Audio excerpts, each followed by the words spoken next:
We are glad to welcome you to our channel. Kindly subscribe to our channel and share our videos with your friends and relations. And click on the bell icon for instant notification whenever new videos are uploaded on this channel.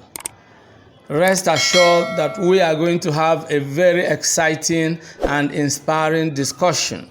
Let's dive into the lesson right away. Hello everyone, and welcome to this lesson video on the best tips for English objective questions. In this session, we will explore the best tips to help you excel in answering multiple choice questions in the English section of the West African Senior School Certificate Examination, WASSCE. We are going to focus on grammatical principles that will enable you to pick the correct answers confidently. I am Benjamin from English Classes Online. Let's get started.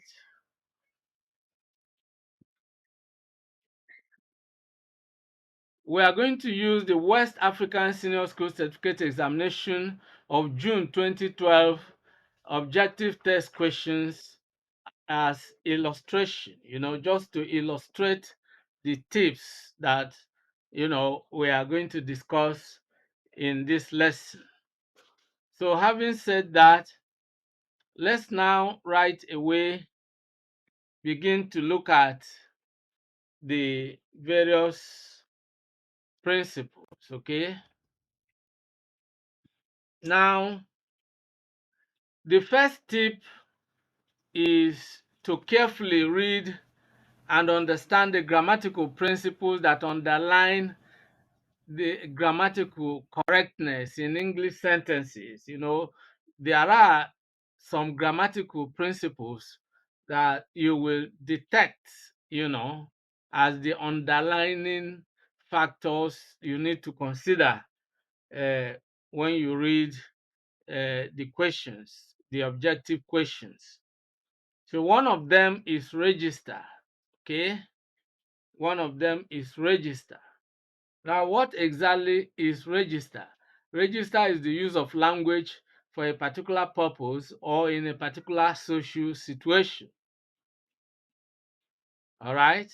According to Jonathan Swift, a notable English writer, one of the most important things in English writing and speaking is putting proper words in proper places. You need to examine the context in which the word is used in order to determine the exact word or phrase that is applicable to that particular social situation. Okay? Having said that, let's now go ahead to the second grammatical principle, which is vocabulary. Vocabulary refers to the words typically used when talking about a particular subject or field of study. Now, take note of the fact that every field of life has its own vocabulary. Thus, you have the vocabulary of agriculture, the vocabulary of politics, sports, and so on and so forth. You need to pay attention to the particular field being discussed, and that will determine the specific word or phrase suitable to fill in the given gap in the sentence. Okay? Now, the third thing we need to consider is collocation. Collocation is a group of words that usually go together. For example, the word eat goes together with food. All right, uh, when you use the word eat, okay? If you use the word eat, okay, when you say I want to eat, what do you want to eat? Food. So eat, the word eat goes together with food, okay? Now what of the word drink? Can you say I want to drink food? Certainly not. You cannot say I want to drink food, because drink goes together with water or wine.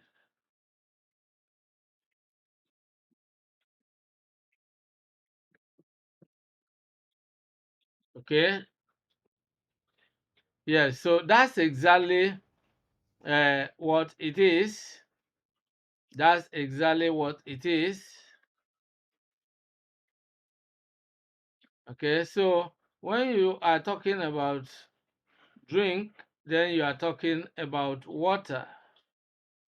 Yeah, just to write it well. Now, having said that, you need to consider the context in which a word or phrase is used and make sure the word or phrase collocates with other words or phrases used in that same context. For example, it will be wrong to talk about eating water or drinking food, right? That would be absolutely wrong to really talk about. Now, having said that, uh,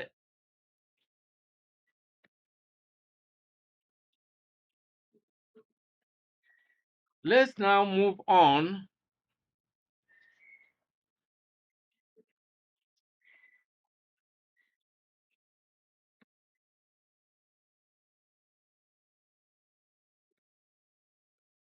The next, uh,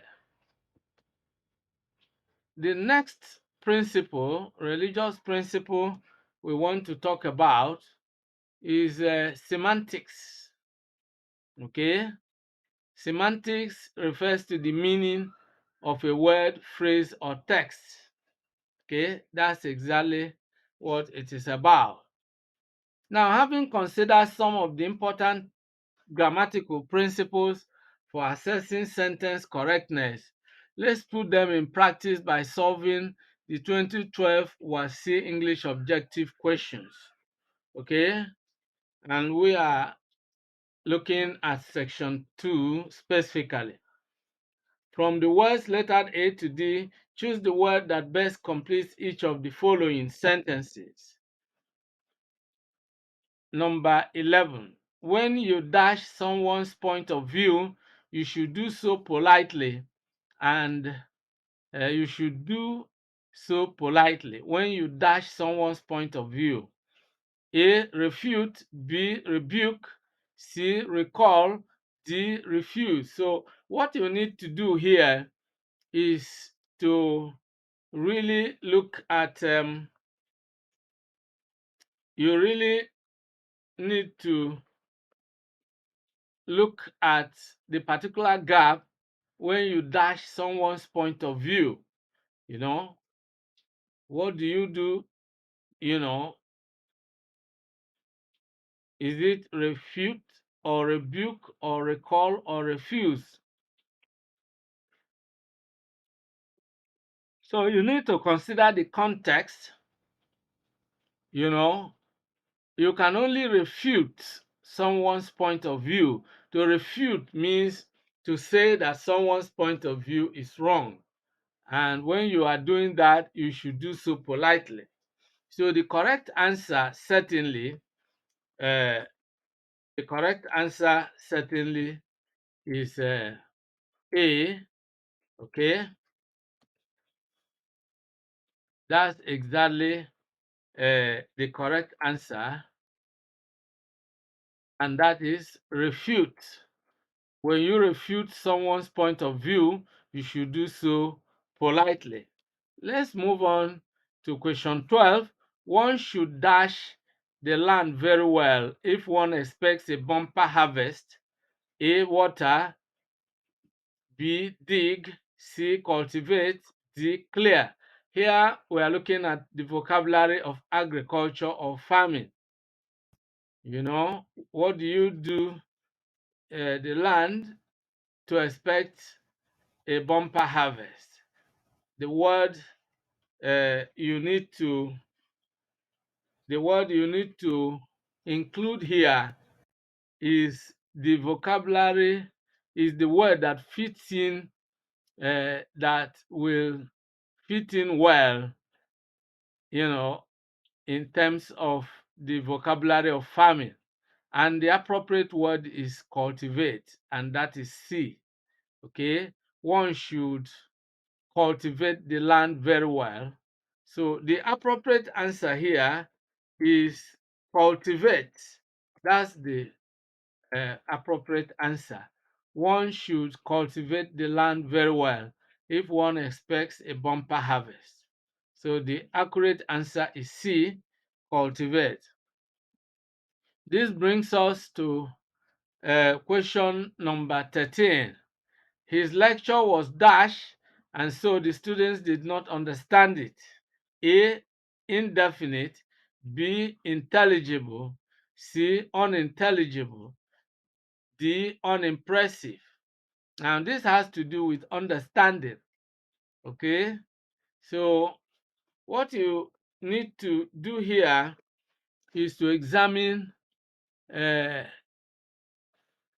the the the the principle we need to apply here is semantics, because this has to do with meaning.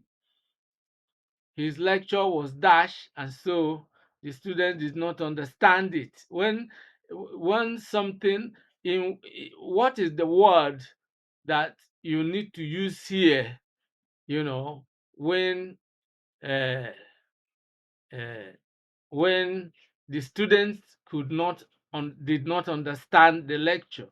The appropriate answer is unintelligible. Unintelligible. That's the word that should fit in here.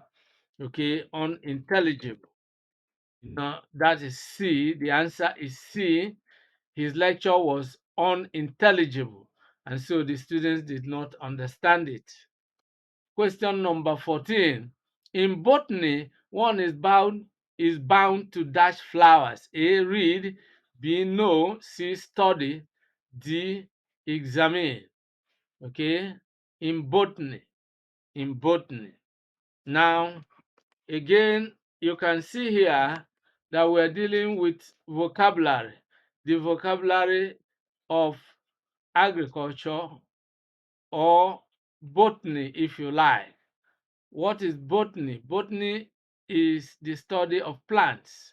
And so, in this case, uh, we are to pick the appropriate word. Is it to read flowers, to know flowers, to study flowers, or to examine flowers? So that is exactly what you must examine critically in order to choose the accurate thing. And so the appropriate word here is study. Okay. In botany, one is bound to study flowers. That's C. Okay.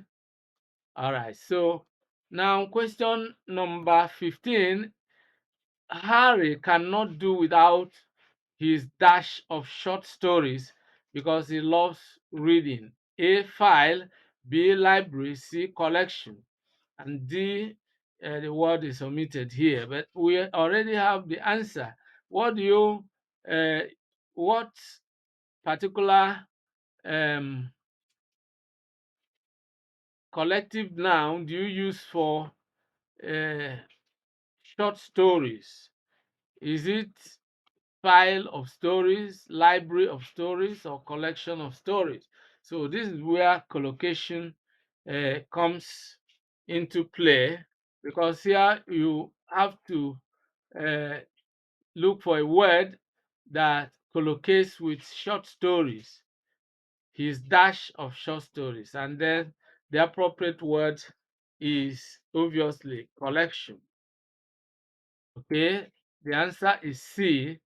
Harry cannot do without his collection of short stories because he loves reading. Question 16. Can you dash the result of tomorrow's match? A, conclude. B, predict. C, order. D, certify. Again, here we are dealing with collocation, the word that can fit in. And then semantics also comes into play, because we are looking at the meaning of a word or phrase that can fit in here. a match that is yet to be played.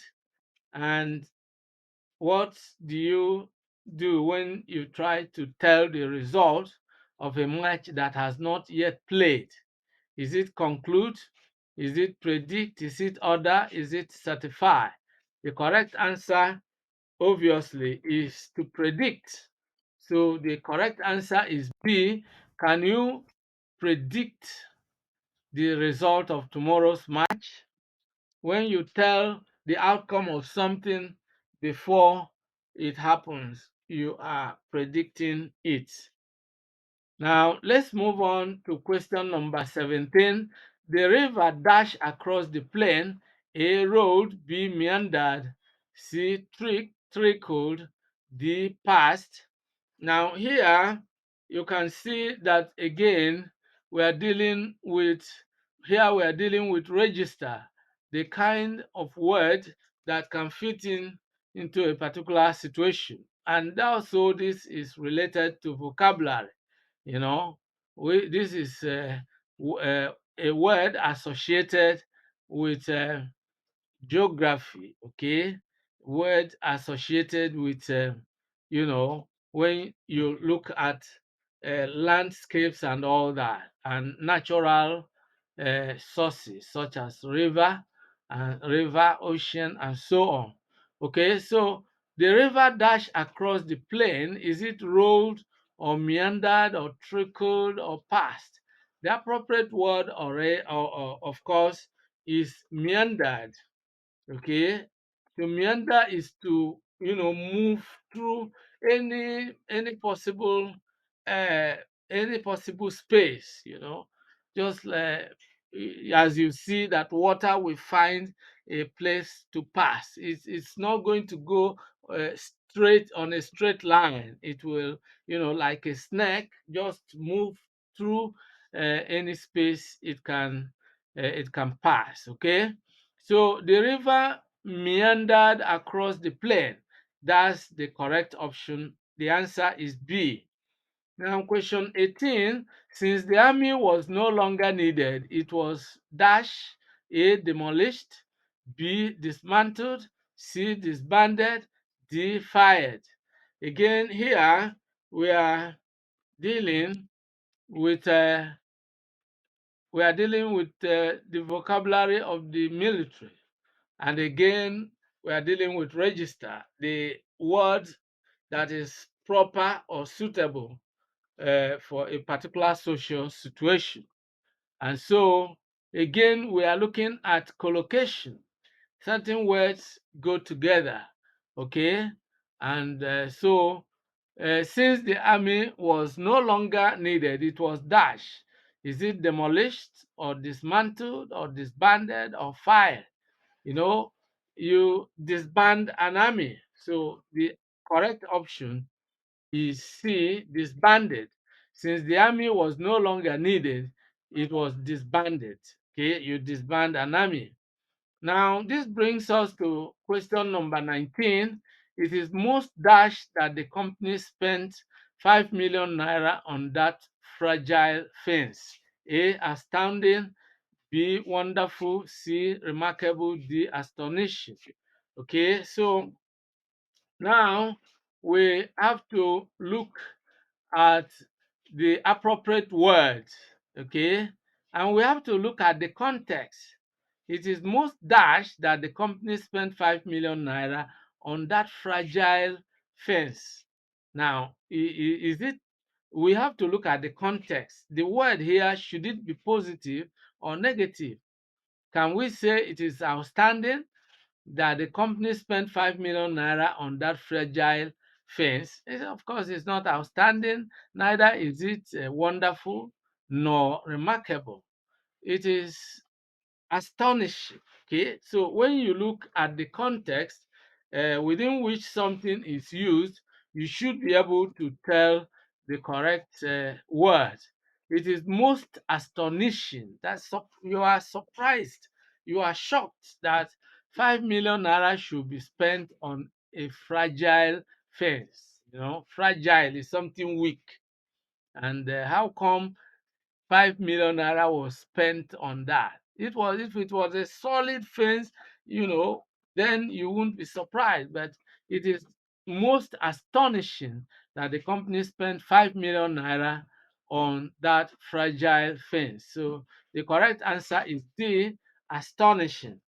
The last but not the least, question number 20. Matters that are confidential must not be made dash A, public, B, popular, C, unreasonable, D, uncertain. Now again, semantics comes into play because you have to look at the word confidential. The word confidential is secret. If something is secret, it must uh, if it is secret, then what it must not be made dash. Is it public or popular, unreasonable, uncertain? If something is made public, it is no longer confidential. It is no longer secret. It's known to everyone. Okay, so this word has to do with semantics. I mean, the principle we consider here is semantics, and also some element of collocation. Okay, because and register as well, because within the social context that we are considering here, the word here is public. Okay, because uh, if something is confidential, of course you are categorically told not to make it public. Okay, so that's exactly the answer. The answer is A, public. Matters that are confidential must not be made public. Okay, and this brings us to the end of today's lesson. I hope you enjoyed the lesson. If you did, make sure you like the video and share it with your friends and relations. If you have any questions, comments, or suggestions, kindly leave them in the comments below. I look forward to seeing you in the next class. Many thanks for watching today's video. A big thank you to all of you out there for being part of today's episode. I hope you enjoyed the video. If you did, kindly subscribe to this channel. Subscribe now as a way of giving us support. For notification about new videos, click on the bell icon. You will find the bell icon. Click on it so that whenever a new video is uploaded, you will be instantly notified. If you have actually enjoyed the video, like and share the video with your friends and relatives. This is very important. If you have any comments, leave your comments below. Any questions, any suggestions, we would gladly receive them and respond promptly and positively to them. See you in the next video. I look forward to always seeing you in the new video.